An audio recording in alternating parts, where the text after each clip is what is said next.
This is the final part of MBN's year-long series, A Child Like You, which explored bad parenting and gaps in child-rearing support. Most of the 1.5 million single-parent households are not receiving child support. Starting tomorrow, the government will begin covering part of unpaid child support through an advance payment system. However, voices from the field say this won't change the harsh reality.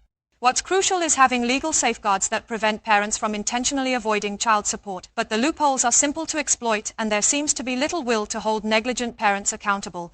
This is reporter Ahn Byung-soo. A victim who shaved her head in protest, calling for the legalization of disclosing the identities of parents who refuse to pay child support. Their hair has grown out, but the harsh reality of their situation remains unchanged. I separated from my spouse a month before my little one turned 1. Can you believe that now my child is already 27 years old and has not seen their father even once? After 20 years of legal battles, they managed to receive only 2.7 million won in child support. Another victim, surviving on part-time jobs, is also growing exhausted.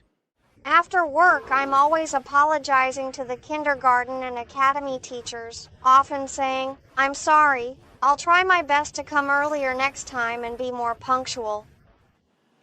She, who had never spoken harshly to others, managed to extract 30 million won from her ex-husband through fierce confrontation, but it was still insufficient to raise their severely disabled son. The other parent could easily hide assets or flee overseas without consequence. This exploited the loopholes in the child support collection system.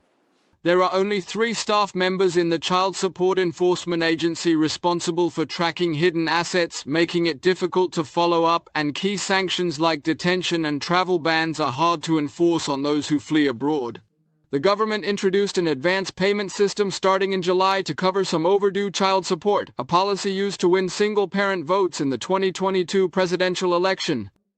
Victims lack living expenses now, so the government is advancing child support payments.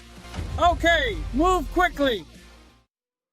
However, it is just 200,000 won monthly, limited to those under 150% median income, and doesn't apply retroactively to adult children, raising questions about its effectiveness. Sweden and Germany have adopted government-led full payment systems for child support, while Japan has joint efforts by relevant ministries to collect payments, showing how far we still have to go. Even though the advance payment system has been implemented, it unfortunately appears more like just a promotional policy. In Japan, there is an established Child and Family Agency. The National Tax Service, Ministry of Justice and Ministry of Foreign Affairs all cooperate to exchange information in these areas. Far from interagency collaboration, even stronger penalties punishing non-payers as child abusers have been pushed aside. That's our current reality. 8 out of 10 single-parent families nationwide continue to struggle, as they haven't received any child support or only receive it sporadically. MBN News, Ahn Byung-soo.